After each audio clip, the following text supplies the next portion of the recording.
기원전 1150년 무렵 주문왕이 아들 단에게 자연의 고유 기운과 주역의 집대성에 관해 말하고 이어 상나라에서 태공망과 만나 강족에게 저지른 잘못에 대해 용서를 구한다.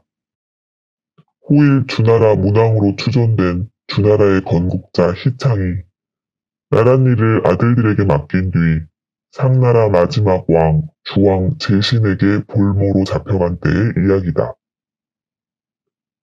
앞서 주문왕은 깊이 아꼈던 넷째 아들 단에게 나라의 남서쪽 주원 땅을 다스리게 했는데 그곳은 주나라의 발상지였다.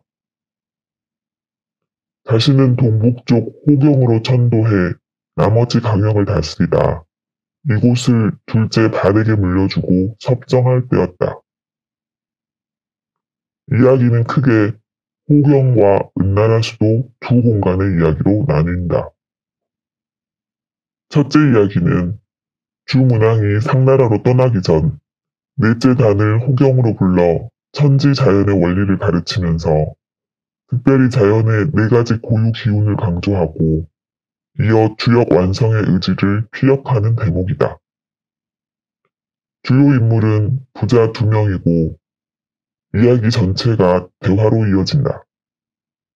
둘째 이야기는 어느 가을날 주공단이 사냥을 나갔다 길을 잃고는 산중 외딴집에서 젊은 부부를 만나 동식물의 고유 기운에 관해 논하며 음식을 대접받고 돌아갔다.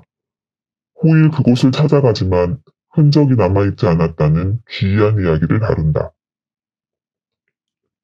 셋째 이야기는 주문왕이 은나라 수도로 가서 주왕 제신을 아련한 뒤 궁전을 몰래 빠져나와 후일 주나라 건국 공신이 되는 태공망 강상을 만나 자식 간의 혼남을 논하는 과정이 전개된다.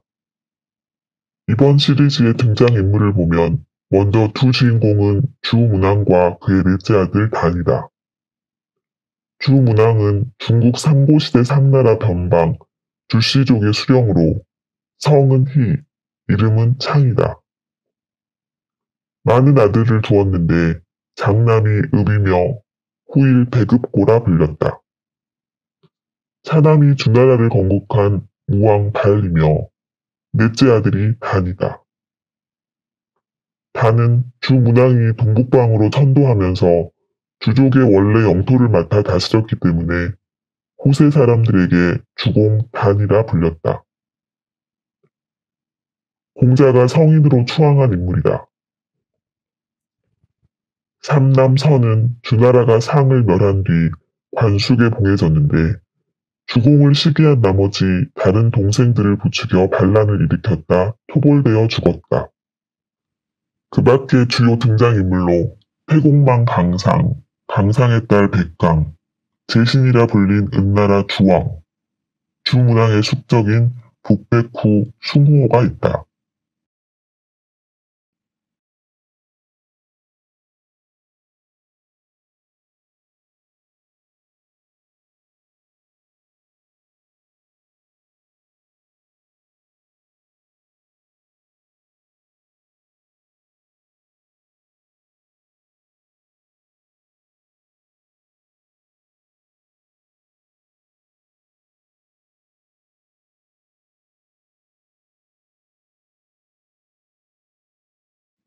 부친에게서 건네받은 거북이 배딱지에 깨알처럼 작은 글자가 촘촘하게 새겨져 있다. 행여 다른 사람이 볼 것을 우려한 탓에 글자 하나가 보리 한 알보다 작아 읽기에 여간 성가시지 않다. 하지만 평소 부친의 글을 늘 접하는 단이라 해독하기 어려운 일은 아니다. 미간을 찌푸려가며 머리에 새기듯 다 읽어낸 단이 고개를 든다. 거는 곧 하늘이니 그 조화를 용에 빗대 설명하신 게지요, 아버님? 잘 보았다. 그러면 내 하나 묻겠다. 용이 부리는 조화는 무엇으로 알 수 있느냐? 하늘은 시공의 변화를 통해 자신을 드러내니 용이 부리는 조화 또한 그와 같을 것입니다. 그렇다면 시공의 변화를 우리 인간은 무엇으로 알 수 있겠느냐? 인간이 감히 시공의 미세한 변화를 알 수 없으니 그것은 신의 영역에 속하였고 단지 사시의 변화에 따라 자연이 변해감을 알 수 있을 따름입니다. 하늘은 지상의 사시를 부여하여 인간으로 하여금 능히 변화를 알고 따르게 하였으니 사람이 천지 운행의 원리를 이로써 짐작하는 것이다. 그렇다면 너는 사시의 고유한 기운을 무엇으로 알 수 있겠느냐? 먼저 겨울은 만물이 땅속 깊이 웅축하여 숨어 들어가니 이를 끌어내리는 기운이라 할 수 있겠습니다. 그렇다. 나는 이를 잠용, 물용이라 적었다. 잠은 거두어 감출 장을 뜻하니 감추어져 숨은 것이다. 숨겨져 보이지 않으니 감히 쓰려 하지 말아야 한다. 그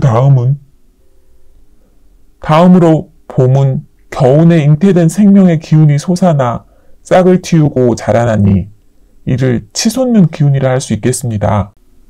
나는 이를 견용, 제전에 비유하였다.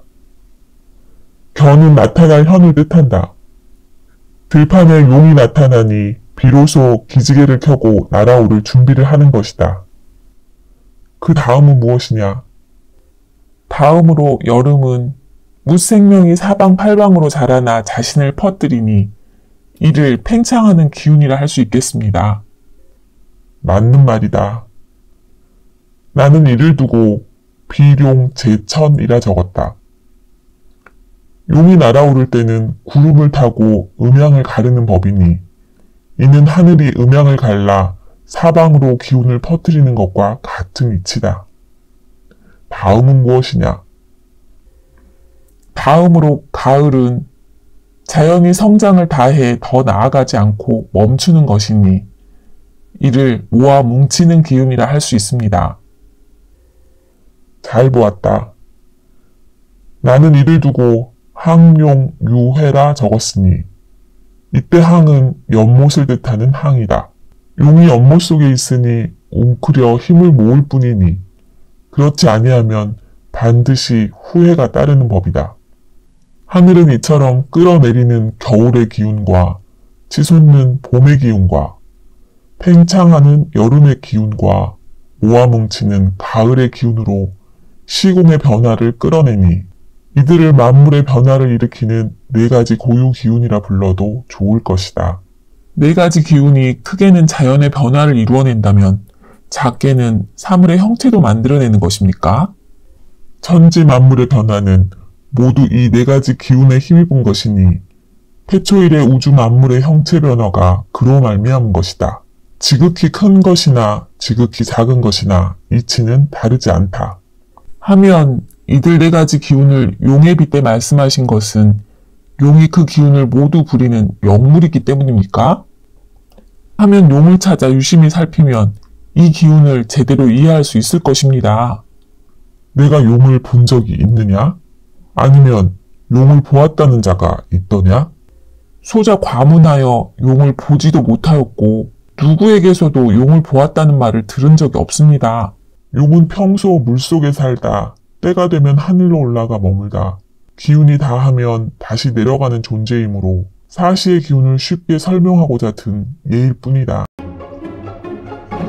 여기서 잠깐 용을 본 이가 있을까요? 정말 궁금하지 않아요? 참, 저는 리사라고 해요. 소개는 차차 하고 지금은 용에 관해 말하고 싶어요.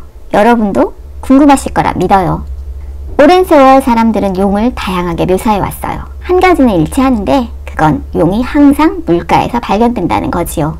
물가에서 잠든 용이거나 아님 물가에서 잠든 사납게 생긴 용이거나 물에서 승천하는 날개 달린 용이거나 날개 없는 용이거나 용의 생김새에 관해 말하자면 무엇보다 이글거리는 눈을 지닌 거대한 생명체라는 데는 이견이 없어요.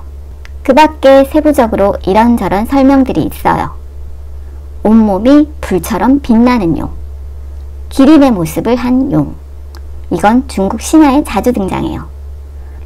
뱀처럼 생기고 날카로운 발톱과 이빨을 가진 용도 자주 묘사되고, 그 밖에 입에서 불을 뿜는 용, 여의주를 물고 하늘로 오르는 용, 용이 되지 못해 이묵이라 불리는 괴물도 있고요. 대부분의 동양 신화에서는 용이 물에서 나와 하늘로 올라간다고들 해요. 서양 설화에서는 용이 그냥 지상에 산다는 게 통설이네요. 독일이나 영국이나 프랑스나 북유럽이나 나라마다 생김새는 조금씩 다르지만 뭐 개나 고양이도 생김새는 다양하니까. 중국 고서 산해경에 따르면 새의 머리에 용의 몸을 한 산신령들이 깊은 계곡에 산다고도 하지요. 한 가지 더 분명한 사실이 있어요. 고대 신화나 설화를 보면 동서양을 막론하고 용은 실존한 존재라는 거. 오늘은 여기까지 할게요. 여러분 안녕.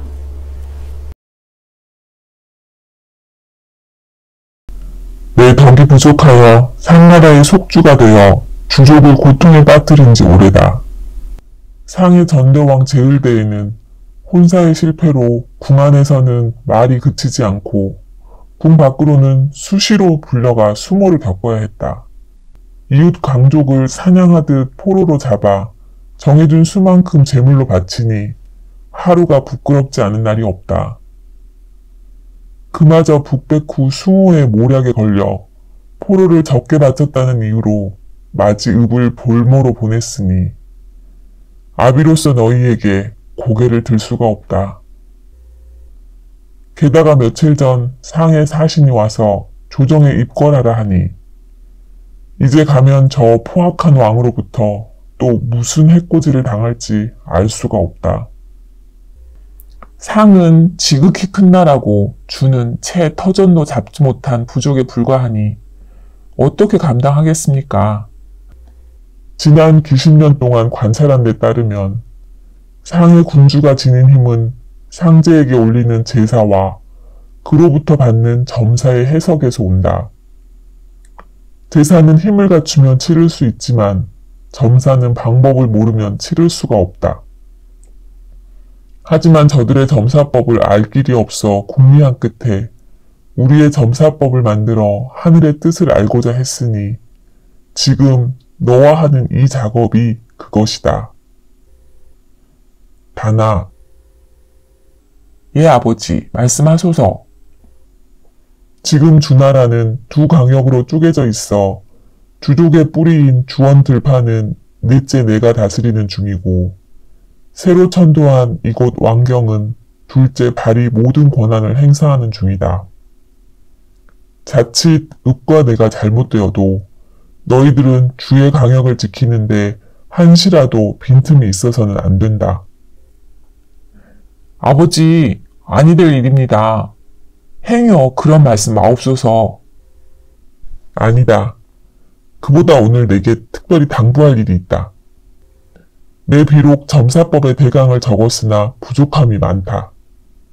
너는 영특하여 형들을 뛰어넘는 머리를 지녔으니 혹여 내가 없을 시 혼자 힘으로 반드시 괴효의 이치를 터득하여 우리의 점사법을 마무리해야 한다. 상의 점사는 귀신을 불러 숨은 뜻을 알아낸다고 하여 귀장이라 한다. 하지만 우리의 점사는 변화의 이치를 알게 하므로 역이라 불러야 마땅하고 거기 더해 우리 주국의 점사니 주역이라 부르면 좋을 것이다.